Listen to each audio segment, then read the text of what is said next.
Good evening, everyone, and welcome to the session of Saturday Talk series by JanyuTechnologies. Today we have Shubham Chouhan ji, who is going to speak on the Touching the Spirit of Entrepreneurship. A brief introduction of Shubham ji. He is the founder and CEO of Indian Entrepreneurship and Ecosystem Network, that is IEEN. He is currently the national co-convener of Savishkar, a forum nurturing the spirit of entrepreneurs and innovators across India. He is successfully running his 4 startups valued at more than $1 million.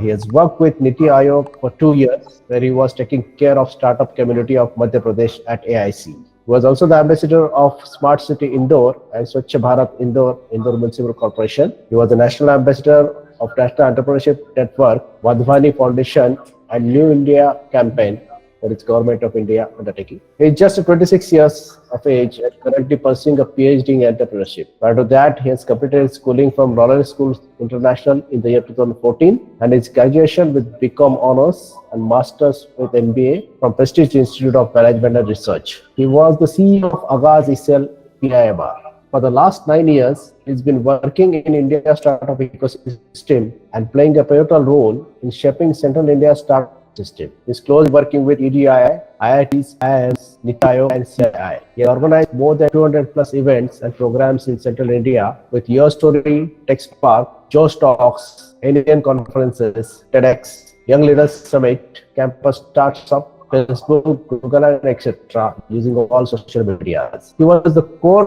organizing member of the Global Investor Summit, Madhya Pradesh. He was also the state coordinator of the Rally for Rivers campaign. Indore has witnessed for creating an impact in society with a team of 100 members. He is also part of the delegation and make India a self-sustainable economy in the next 10 years. He has pledged to build and nurture 1,000 startups by 2030. So Shubham ji, over to you. We are eager to listen to you. So what is the first thing that comes into your mind when you think of these startups in India? For many people, like it's hype, it's inexperience, it's bubble. For so many people, like right now, like if we commit we are having 100 plus unicorns. So for most of the people sitting in tier 2, tier 3 cities, so it is extremely hard for them to believe even like we are having such startups who are excelling in their geographies, like they are achieving wonders and they are bringing the results. It's like 5 years, 7 years before down the line, it was very hard to imagine even startups and even unicorns will ever emerge from India. So this is one of the key things like which we have achieved in last few years. Like for me, like starting from the beginning. So what is a startup? Like if we talk about the Indian perspective, so startup is something like which is like highly technical, which can be replicable, which is scalable, and definitely like it is sustainable in its own domain, and it should come out with some value, or it should be like it should make any thing more efficient and more it should enhance like its speed, time, and efficiency, like whatever domain in which we are pursuing this particular thing. So like right now, India is a home of more than 10 lakh plus sustainable startups in almost all the cities, not only in the metro cities, but like if you will go down the line, so like in tier 2, tier 3 cities, and even like now, the startups are coming from the remotest areas of India, like from villages. So are like the people like who are in the industries of the traditional businesses like handicrafts, the artisans, the older domains, like where the commerce was existing. So like from that particular domain, the startups are evolving and people are willing to provide the solutions. Right now, technology has definitely changed the way we do things in India. So it has fundamentally changed the things, and that's a very proud thing for us because innovative solutions are coming from the remotest areas, like who are solving the India's problems. The areas like where the opportunities are there, so people are identifying those opportunities and they are providing the innovative solutions. And the best part is these solutions are succeeding in the market size, the scale, and the complexity of the audience like which is there, which is present in India. So that is the best part. And even like our startups are having a solid client base outside India. So that is the very positive thing for us because like our products and our services are globally accepted, and in a way like they are the prominent ones. like last few months I was like reading a report, and I came to know that like few IT companies have made the best export revenues till date in India. So that was a very proud thing for us. So the best part about the Indian market is it supports the new products and the ideas and the services, and it consumes at a rate that is rarely seen anywhere else in the world. So that is the best thing after China because of the population. So, and we are so much fortunate to have the right talent that is grown, that is found in India, and even that talent is being accepted globally. Like few leading CEOs of the worldwide MNCs and companies are the Indians, and that is the best thing, like that, the thing like which we are proud of. And even like right now, post COVID, like if we'll see the economy is growing and it's like emerging at a very healthy rate. That is far more better than the other countries that we are strongly emerging in this particular segment. So what like whenever like when we talk about the Indian startup ecosystem, so a lot of people will compare us to the Silicon Valley. But what I see is like there are two different things.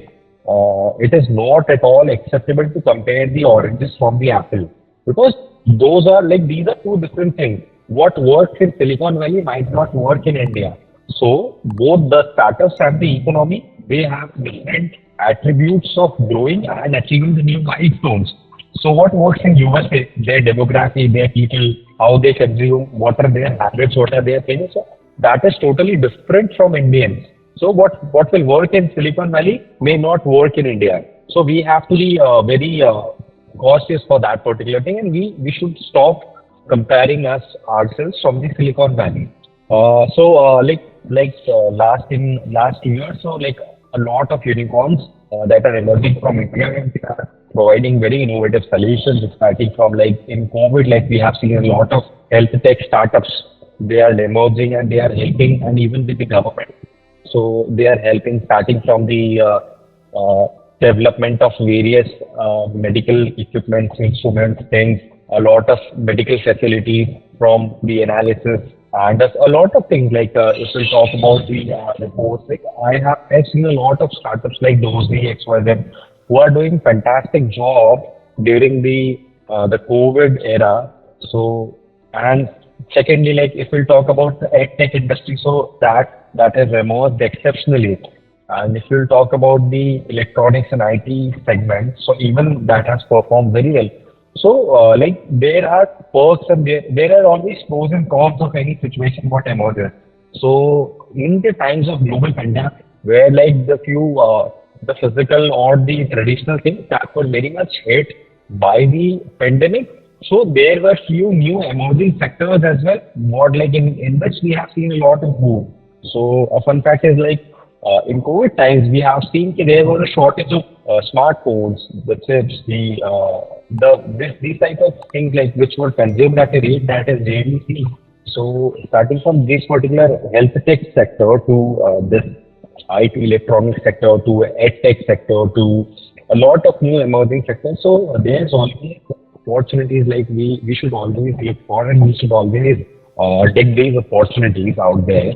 So, but the missing ingredient that I see when we talk about these startup ecosystem is the participation from the Indian corporates, the traditional corporates. So because like they are sort of the like combining the innovation with the scale and access, that is an old mode. So that is very tough. And the Indian startup ecosystem became very migratory in many ways in terms of job creation, in terms of solving consumer problems, and in terms of creating products for the rest of the world. So this is the best part. So like this is something the basic and initials like talking about the Indian startup ecosystem, and there are a lot of emerging sectors like after like this the Swachh Bharat mission rolled out from the government of India. So clean tech sector is one of the most emerging sectors that we are we are very ambitious and aspiring for. We are talking really about the renewable energy sectors. We are more like concerned for the emissions. We are more concerned for creating the energy and for the sustainable energy solutions. So this is almost one of the most emerging sector. And apart from that, like the healthcare has emerged like anything if we'll talk about this as e-commerce, fintech, and hyper-local markets, so we got a huge boost sales of these particular ventures and all the startups that are related to the impact and the social aspect. So from that to the food tech and aggregation platforms. So and even from the SMEs and MSMEs, like starting from the manufacturing of the products and like with the FMCG, the consumer and the lifestyle brands, and even the emerging IT and media sector. So there are a lot of positive sectors. Like right now, yes, the opportunities are there, and we just have to look into those things. And even one of the thing like which I want to mention is that last 5 years, what we have seen is the participation of the women entrepreneurs and the women board of directors has also increased to a very much extent. Last year, I was reading one report like from a Canadian institution like World Bank. So it has mentioned that India is among the top 10 countries who got the major females in their boards. So that is one of the best things. And even like the rural entrepreneurship and the field of agri-tech and food tech. So these are playing very crucial role because India runs on economy of agriculture. The economy it is very much dependent on the agri products, the agri produce that happens in the country. So now even that economy is very much powerful right now. A lot of agri-tech startups are there. The government also like it is very much ambitious for building the startup ecosystem because like they know the right like we got the right resources, we got the right capacity to give the unicorns and to give the best products, ideas, and innovations for the problems that is world facing and with respect to the efficiency and capacity. So we got a huge talent here in India. So like if we talk about the opportunities are there, the sectors are emerging. There is so much scope that is lying there, and from that particular aspect, even the government is so much willing to build these particular ecosystem in such a way that down the line 5 years, 7 years, will be the startup destination of the world. So we got resources, we got capacity, we got right talent, we are very much price effective when it comes to even like from building satellites, like a lot of space tech and a lot of aeronautical startups. So even in that particular domain, so we are very much cost effective from that to like these delivery startups to the fintech. So we got a huge volume and even succeeding in this particular volume. So we all know and like the moment is where like we have to become from the job seekers to job creators mostly. And startups will definitely solve everything. So a lot of startups that are emerging who are doing public-private partnerships with the government. So and even they are scaling and they are giving solutions that are very effective and very efficient. And in terms of they are enhancing the capacity like anything. So these are the best possible things what I know. And if we talk about the structuring, so the government is very much willing to build the startup ecosystem from the roots. Let's say like at NITI Aayog or at AICT, so they are committed to build the incubation centers like in the form of Atal incubation centers or already the technology-based incubation centers from the State Department of Science and Technology.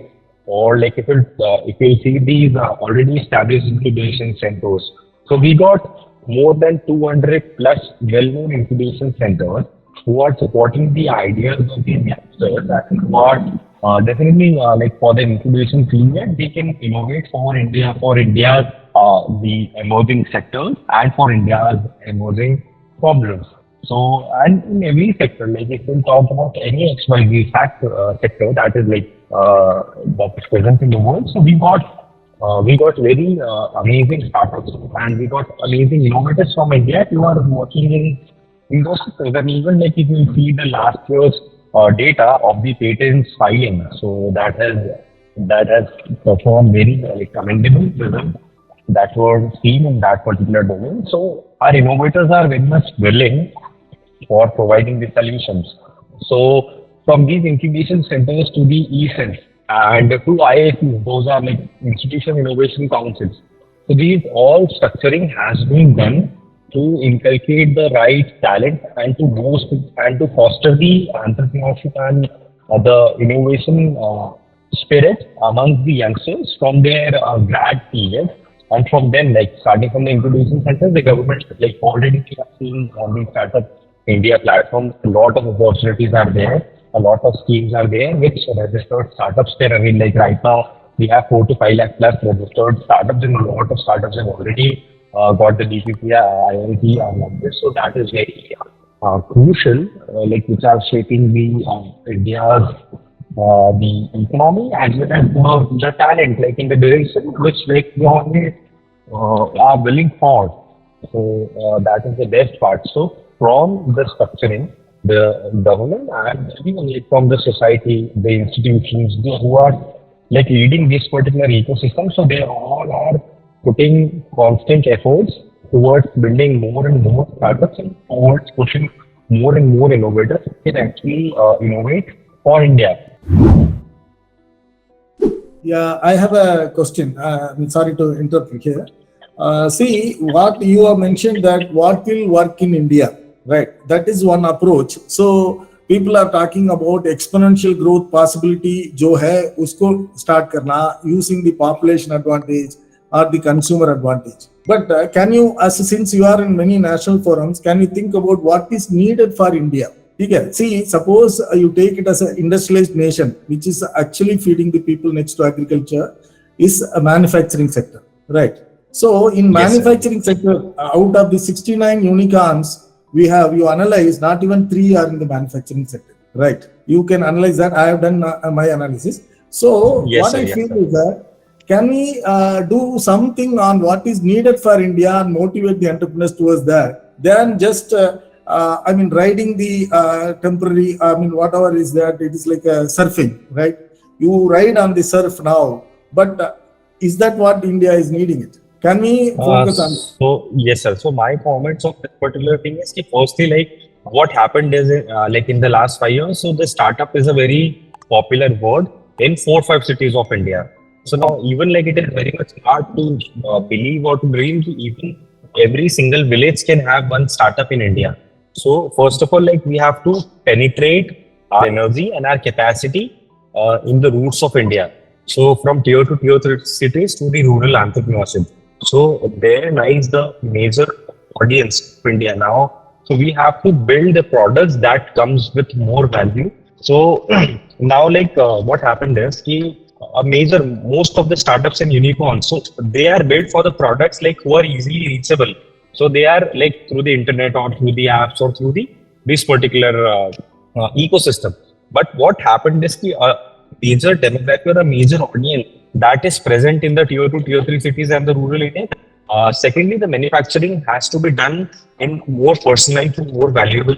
Right now, people are not wearing the traditional the textiles or the cloths, so they should come up like they have to transform themselves and they should come up with the more valuable products and services. Because like if we see in manufacturing, so there are few startups who are doing fantastic job, like starting from the personal care product to a lot of FMCG products. So post COVID, if you see these startups like yoga bar, my protein bar, or like if you see the or like these all the products, so they are doing fantastic thing in this particular space also. So they are manufacturing the products with a value, and the value is very much known by the consumers. We have to penetrate these products and services, and we have to come up with a more personalized approach for the Indian audience. This is Surya here. I have a question. As an NRI, am I allowed to do any startups in India? What would be a different norm for NRIs?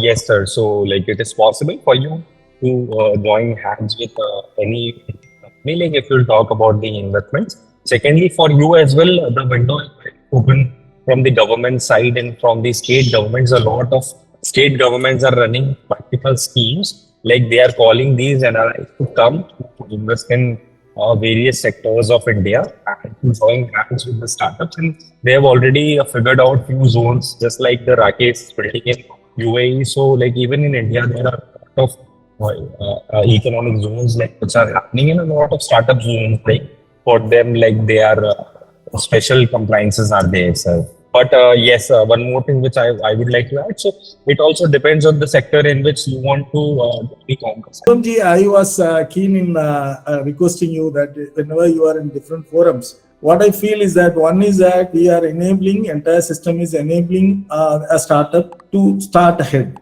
right? And some of the schemes like CGTMSC and all wonderful schemes, no doubt about it. So yes, But sir. but in the operation side, what if your innovation is not going to be received as a product by the PSUs and jumbo companies? Right. If you have to, I mean, if the manufacturing company is not going to have a consumer, what is the use of the innovation? Only valuations, and instead of the product being a saleable commodity, the shares become saleable. So Sir, firstly, like in manufacturing, what happens is like they require a lot of funding to establish something to manufacture. So we got so many innovators out there who want to manufacture their products. I'll give you one example. Like I have my one student. So he was in class 10th in Bhopal. So what happened is like in the year 2017, he built India's cheapest N95 mask. But what happened with him is he was unable to register his firm first. He already got the first prize in Startup India Yatra. Secondly, he got the grant of 2 crore from MSME. But due to some compliance, so even the government is also working on such compliances. Secondly, the manufacturing industry requires a lot of budgets. So for investors, it is initially very much difficult, but gradually, like if your company or startup sustains to a time period of 2 to 3 years, and it got a result, like a few fantastic buyers of that particular product or service. So then there are a lot of investors who are investing in such firms. So Fool is one such good example. So like what happened is with Fool, like it collected the flowers from the temples, and secondly, it produced them like in the incense sticks and these XY. So then later it received the investments from many investors, including Aryabhat. So examples are there, but manufacturing is a little bit difficult because it's always easy to build one IT website like with few people, few college innovators, few IT guys, like to build a product, tech-based product or SaaS product or service-based something. So yeah, the path will be difficult, but sooner this will be very fascinating for everyone. Shubhamji, in your experience of interacting with innumerous startups, what you felt as kind of probably the top 2-3 most frequent challenges for the companies? Is it something like a space to start, or initial seed capital to start, or team to start, or after they start, initial seed is or whatever they arrange, but the growth area they are not able to have a proper mentoring, or or the market does not. So it is such a fantastic question. So firstly, what happens is a lot of people in India, when they talk about the startups, so they are fascinated by the products or services or the ideas. But what happens is you have to put yourself like in building a firm or in building a startup. So firstly, you have to work on the value you are basically building or you are basically delivering. What happens is a lot of people they end up working on the brand name, the marketing, they burn up their money. Like even if they receive a lot of funding, so they burn up their money in branding, marketing, and attracting more customers. But at the end of the day, your company will only sustain on that particular product or service. So it has to be hell efficient, and it has to be so much convincing to the customers for their retention. So first thing is this. Secondly, once you are you are confident on whatever you want to build, so you have to onboard the right talent, the right people. Thirdly, don't ever what happens is in the hurry of becoming the unicorn of India, we end up we don't much focus on the process. So this process is very much important. So becoming a unicorn is not should not be the milestone. Building a fantastic product or service should be the core idea you should always follow. And for that, you should onboard the right people in your team. You should work on your product. You should build your prototypes. You will always achieve these government agents, always achieve these incubation centers, and will always crave for like getting the grants from the government to multiple organizations and building a prototype. And after that, like once the prototype is built, so just float that product for the public testing. Don't be scared of sharing your idea or products with the public. You'll always get the right inputs, like what all has to be improved in your product or services. And after all the improvements, just make sure your product or your service or your startup should not be 100% based on the investor's money. So it should have your soul. So firstly, always put your money. Like if you are not having in the initial days, so just work on the secondary thing, earn some money and put your money, and always aspire for building a sustainable startup. If investors' money should come, so then it should boost your the scalability in the market size and in the customer size. But the 100% business or the 100% commerce should not always be based on the investors' money. So your soul should be there, and that's how gradually. What happens is even like once your product or your service is very much acceptable by the customers, you got decent number of customers. So like after getting few investments, so a lot of founders, they do mistake is they doesn't understand their deal completely, and like just for the sake of getting money early, they end up doing the wrong deal at times, and they face a lot of challenges like down the line 2-3 years. So that's how getting the first funding is very easy. Getting multiple fundings is tough. So you have to be very much cautious while getting the investments, raising funds, and really step by step just focus on the consistency and sustainability of the firms. And your people really matter. And that's how great companies are built.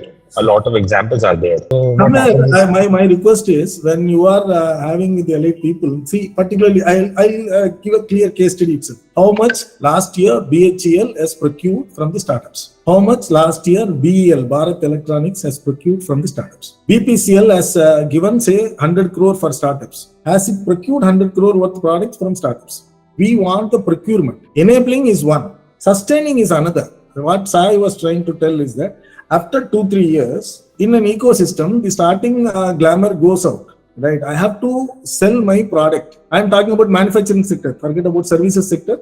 That all digital things, that can go in any way. I'm talking about defense manufacturing products, because I know 4-5 startups. They got the development funds, all these things. But how they are going to grow and sustain? Is there any review happening? Yes, so review is already happening. These all the opposite people. So different sectors. So they are just rechecking the things, and they are helping these particular products and services to even go further in there. And secondly, talking about the statistics, so I'll have to look into it, and I'll definitely share it post this talk. Yes, definitely. I'll share the brief PDF of all everything. I had oil and sector, gas sector experience. See, they were almost selecting hundreds of startups for 2 crore investment in each of the startup. That's all fantastic, right? They encourage people all that. But can you have another statistics that how much they have procured from the startup ecosystem? That is very, very important to sustain. Yeah? Otherwise, what will happen today in an organized sector, we are talking about asset restructuring companies. Like that, soon, the government of India has to think about startup restructuring ecosystem, right? Because the challenges faced in reality are different after 3-4 years. We are always talking about the unicorns, and we are talking about always the success stories. So how many startups existed in 2017, and today how many are there? We have to critically also analyze. I appreciate the Josh and the positive approach. At the same time, I think we have to take a balanced view. Right. This is what is my experience. Definitely, sir. Definitely, a lot of things.